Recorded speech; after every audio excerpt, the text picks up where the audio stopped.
Hello friends, welcome to నవలా హృదయం. ఈ వీడియోలో మనం వసంత శిశిరం నావెల్ నెక్స్ట్ పార్ట్ చూడబోతున్నాం. కథలోకి వెళ్ళిపోదాం రండి. ఇంట్లోంచి బయటకు వచ్చిన శిశిరకు వసంత్ కార్ కనిపించగా పై ఫ్లోర్లో చెక్ చేయాలని ప్రయత్నిస్తుంది.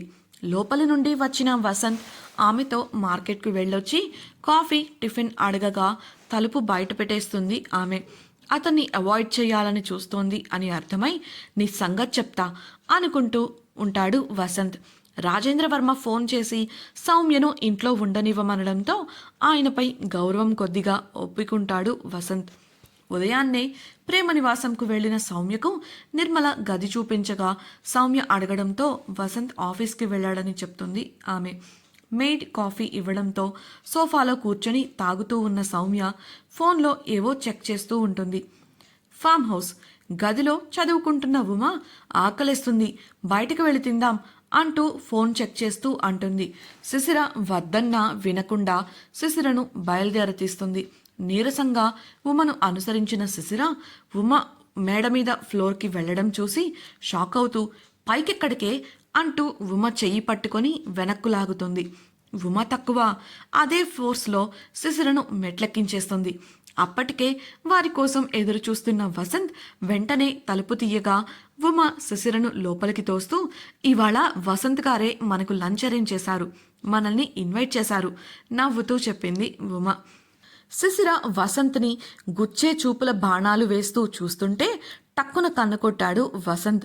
ఆ దెబ్బకు నాకేం లంచ్ వద్దు, వెళ్తున్నా, కావాలంటే నువ్వు తినేసిరా అంటూ వెనుతిరగగా ఆమెకు అడ్డంగా వెళ్ళిన ఉమ అమ్మమ్మ నువ్వు లేకుండా నేను తింటానా, అదేం కుదరదు రా అంటూ బలవంతంగా తీసుకెళ్లి డైనింగ్ టేబుల్ దగ్గర కుర్చీలో కూర్చోబెట్టింది. ఉమ బలవంతం చేయడంతో పారిపోవడానికి అవకాశం లేక ఉడుక్కుంటూ వసంత్ని కోపంగా చూసింది శిశిర. శిశిరకు ఓ పక్క ఉమ కూర్చోగా మరోవైపు వసంత్ కూర్చున్నాడు.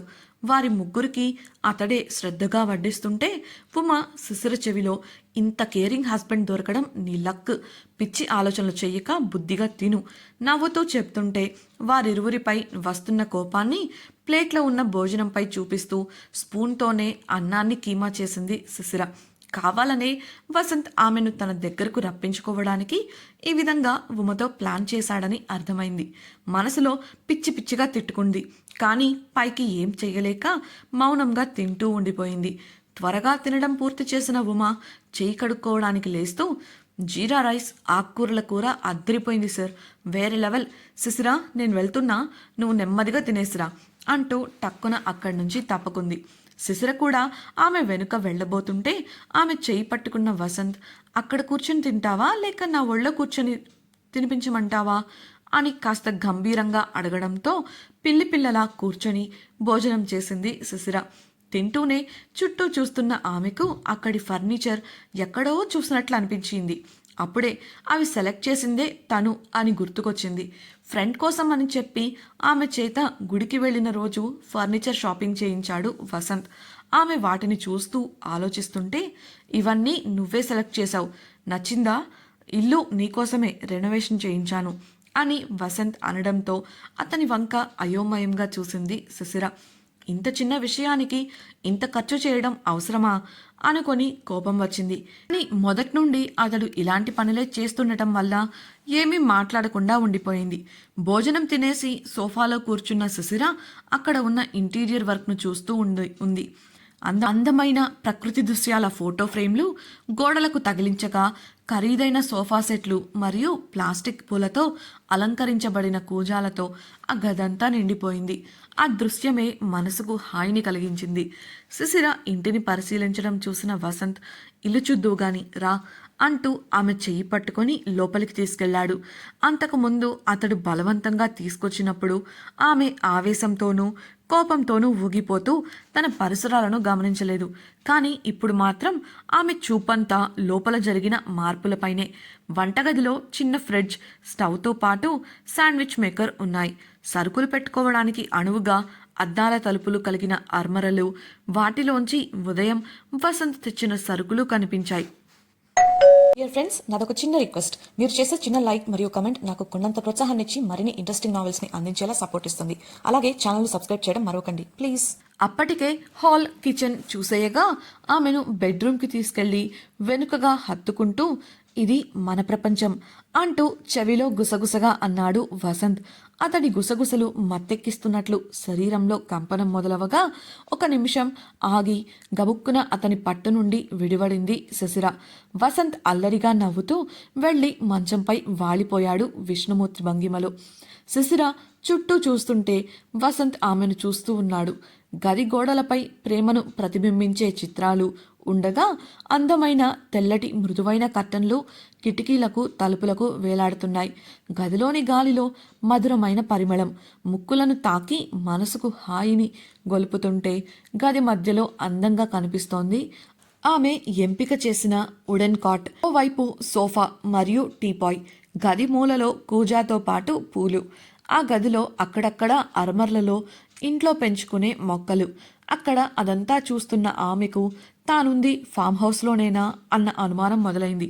ఎందుకంటే ఆ ఇంటి రూపురేఖలను అంతలా మార్చేశాడు వసంత్. 2 ఏళ్లు ఉండి వెళ్ళిపోయే ఇంటి కోసం ఇంత ఖర్చు చేసి మెరుగులు దిద్దించడం అవసరమా అన్నట్లు వసంత్ వైపు చూసింది శశిర. ఆమె మంచానికి చాలా దగ్గరగా ఉండటంతో ఆమె చేయి పట్టుకొని మంచంపైకి లాగేశాడు వసంత్. ఆ హఠాత్ పరిణామానికి ఊపాపుకోలేక మంచంపైకి పడిపోయింది. శశిర లేచి మంచంపై కూర్చొని సర్దుకుంటూ చివుక్కున అతన్ని చూసింది. కానీ వసంత్ మాత్రం విష్ణుమూర్తి భంగిమలోనే పడుకొని ఆమెను నవ్వుతూ చూస్తున్నాడు. అతడు చాలా ఉత్సాహంగా ఉల్లాసంగా కనబడుతున్నాడు. ఆమె లేచి వెళ్లాలని వెళ్లబోతుంటే చేయి పట్టుకొని ఆపేశాడు. ఆమె మౌనంగా విడిపించుకోవడానికి చూస్తుంటే స్టాట్యూ అన్నాడు ముద్దుగా. అంతే, కదిలితే ఏం చేస్తాడో ఏమో, ఎట్లాంటి కండిషన్స్ పెడతాడో అనుకున్న శశిర బొమ్మలా నిలబడగా ఆమెను మంచంపైకి లాక్కున్నాడు అతడు.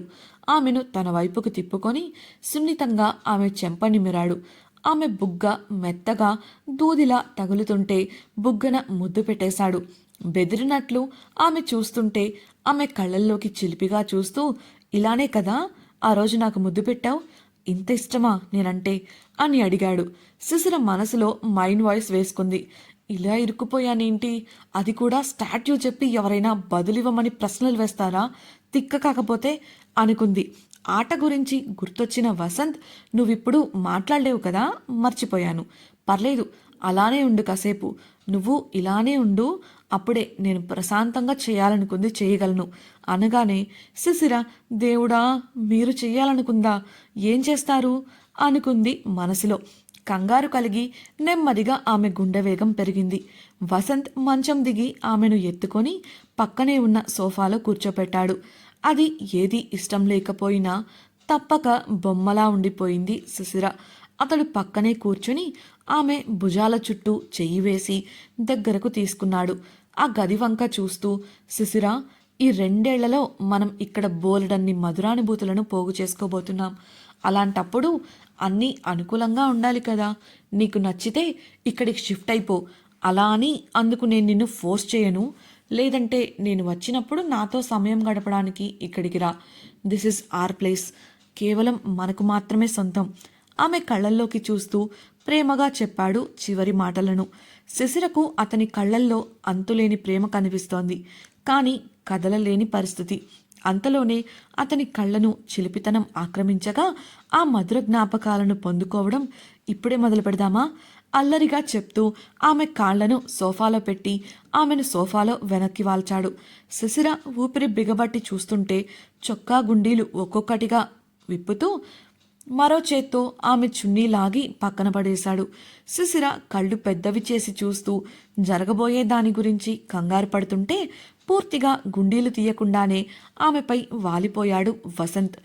ఆశగా ఆమె పెదవులను అందుకోవడానికి దగ్గరకు వచ్చి నెమ్మదిగా అతడి పెదవులను ఆమె చెంపపై తాకించాడు. అతడి స్పర్శకు దగ్గరితనానికి ఆమె గుండె జల్లుమంటోంది. నెమ్మదిగా చేతులను ఆమె చుట్టూ అల్లి పెదవులను చెంపల మీదుగా మెడవంపుకు పోనిచ్చాడు. అంతే, శశిర కళ్ళు స్వయంచాలికంగా మూతలు పడ్డాయి. అక్కడ ముద్దులు పెట్టి ఊపిరాడనివ్వకుండా ఉక్కిరిబిక్కిరి చేస్తాడని అనుకుంటూ ఉండగా ఆమె మెడవంపులో తలదాచుకొని ఆమెను గట్టిగా హత్తుకొని అలానే ఉండిపోయాడు వసంత్. డియర్ ఫ్రెండ్స్, నాదొక చిన్న రిక్వెస్ట్. మీరు చేసే చిన్న లైక్ మరియు కమెంట్ నాకు కొండంత ప్రోత్సాహాన్ని ఇచ్చి మరిన్ని ఇంట్రెస్టింగ్ నావెల్స్ ని అందించేలా సపోర్ట్ ఇస్తుంది. అలాగే ఛానల్ సబ్స్క్రైబ్ చేయడం మరవకండి ప్లీజ్. ఆట కారణంగా మౌనంగా మరియు కదలకుండా ఉండిపోయింది శిశిర. 10 నిమిషాల తర్వాత లేచి ఆమె నుదుటిపై ముద్దు పెట్టగా కళ్ళు తెరిచింది శిశిర. ఆమె కళ్ళల్లోకి చూస్తూ, నిన్ను మిస్ అవుతున్నాను శిశిర, తొందరగా మనసు మార్చుకోవే, నీకు దూరంగా ఉండలేకపోతున్నా అని చెప్పేసి పైకి లేచాడు. మరోవైపు తిరిగి గుండీలు పెట్టుకుంటూనే రిలీజ్ అనడంతో కదిలిన శిశిర అతడి కళ్ళల్లోని ప్రేమను చూశాక వెంటనే లేవకుండా సోఫాలో కూలబడినట్లు పడిపోయింది. ఎంతలా అతడిపై కోపం ఉన్నా తమ మధ్య ఉన్న స్టాట్యూ ఆట ఒప్పందాన్ని తనకు తెలియకుండానే ఆడేసింది. అతడు క్రింద మోకాళ్లపై నిలబడి, ఏంటి లేవాలని లేదా అని అడిగి వెంటనే సంభాషణ మారుస్తూ, బైదివే నేను కొద్ది రోజులు ఇక్కడే ఉంటాను, పెద్దగా నేను నిన్ను డిస్టర్బ్ చేయను, కానీ ఉదయం బ్రేక్ఫాస్ట్ మీకు ఎగ్జామ్ ఉంటుంది కాబట్టి నేను చేసి పంపిస్తాను, నాకు కూడా కలిపి నువ్వే డిన్నర్ చేసాయి అని అన్నాడు. అతడు అక్కడ ఉండటానికే వచ్చాడని శిశిరకు అర్థమైంది, కానీ అందుకు గల కారణాన్ని తెలుసుకోలేకపోయింది. షాక్లో ఉన్నట్లే అర్థం కాక మౌనంగా చూస్తుంటే చటుక్కున మరోసారి బుగ్గపై ముద్దు పెట్టాడు వసంత్. దాంతో వేగంగా లేచి అతన్ని దాటుకొని కిందికి వెళ్ళిపోయింది శిశిర. ఆమెను చూస్తూ నవ్వుకొని సోఫాలో వాలిపోయాడు వసంత్. గదికి వెళ్లిన శిశిర అయోమయ స్థితిలో ఉంది. అతడి ముద్దు కౌగిలి ఆమెను ఆ స్థితికి తీసుకురాగా తనను తాను ఉత్తేజపరచుకోవడానికి ముఖంపై చల్లటి నీటిని కొట్టుకుంది. ముఖం తుడుచుకొని గదికి వచ్చి మౌనంగా మంచంపై వాలి కళ్ళు మూసుకుంది. ప్రేమనివాసం రాత్రి కావడంతో ఎప్పుడెప్పుడు వసంత్ ఇంటికి వస్తాడా అనుకుంటూ అతని కోసం ఎదురు చూస్తోంది సౌమ్య.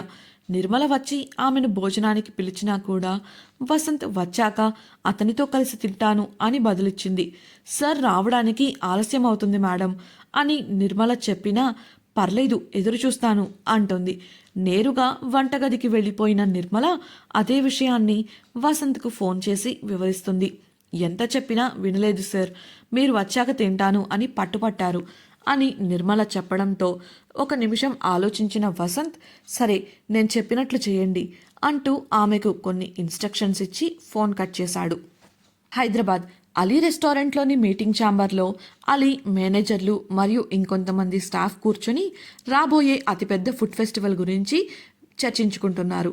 కేవలం 4 రోజుల్లో ఆ ఫెస్టివల్ జరగబోతుండటంతో మెను, మార్కెటింగ్ స్ట్రాటజీ అలాగే వంటల నాణ్యతపై నిర్ణయాలు తీసుకోవడంలో బిజీగా ఉన్నారు. అలీ పక్కనే కూర్చున్న రేష్మ కూడా వారికి కొన్ని విలువైన సలహాలను ఇవ్వగా వాటిని కూడా పరిగణలోకి తీసుకున్నారు అంతా. ఆమె సలహాలు చాలా తెలివైనవిగా ఉండటంతో అలీ సంతోషంగా ఆమె వంక చూసి కళ్ళార్పాడు. ఆమె చిన్నగా నవ్వింది. ఫుడ్ ఫెస్టివల్లో పాల్గొని ఆ అవకాశాన్ని సద్వినియోగం చేసుకునేందుకు కావలసిన అన్ని విషయాల గురించి నిర్ణయాలు తీసుకొని బాధ్యతలను అప్పచెప్పి మీటింగ్ ముగించారు.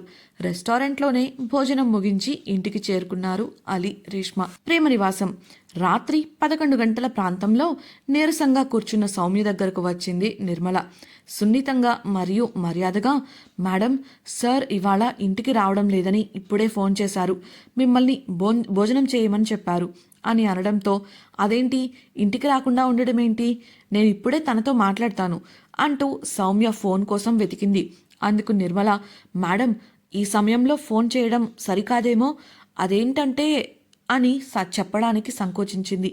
ఏంటది అని అడిగిన సౌమ్యకు, అది మేడం, సార్ శిశిర మేడంని కలవడానికి వెళ్లారు, ఇవాళ అక్కడే ఉంటానని చెప్పారు, ఇప్పటికే చాలా లేట్ అయింది, ఇలాంటి సమయంలో ఫోన్ చేయడం మంచిది కాదేమో అని నిర్మల చెప్పగా సౌమ్య ముఖం మాడిపోయింది. ఆమె మౌనంగా ఉండటంతో, మేడం మీకు భోజనం అని నిర్మల అడగగా 1 నిమిషం ఆలోచించి, నేను వస్తాను 5 మినిట్స్ అని చెప్పింది సౌమ్య. నిర్మల బయటకు వెళ్లడమే ఆలస్యం. పక్కనే ఉన్న దిండును నేలకు విసిరేసి కోపాన్ని తీర్చుకుంది సౌమ్య. శిశిర, ప్రతిసారి అడ్డు వస్తున్నావు అని అంది. అంతలోనే కూల్ సౌమ్య, కూల్ అనుకుంటూ లేచి గది నుండి బయటకు వెళ్ళింది. అసలు సౌమ్య ప్రణాళిక ఏంటి? శిశిర వసంతుల మధ్యకు ఆమె రాగలదా? ఫుడ్ ఫెస్టివల్లో అలీ రెస్టారెంట్ విజయవంతంగా పాల్గొననుందా? వసంత్ కొద్ది రోజులు ఇంటికి రావట్లేదని తెలిస్తే సౌమ్య పరిస్థితి ఏంటి? తెలుసుకోవాలనుకుంటున్నారా? ఛానల్ సబ్స్క్రైబ్ చేసి రాబోయే ఎపిసోడ్ని వినేయండి. మీకు ఈ నావెల్ నచ్చినట్లయితే వీడియోని లైక్ చేసి మీ సన్నిహితులతో షేర్ చేయండి. మీ అభిప్రాయాలను పంచుకోవడానికి కామెంట్ సెక్షన్లో తెలియజేయగలరు. ఇట్లు మీ నవలా హృదయం team. Thank you for listening.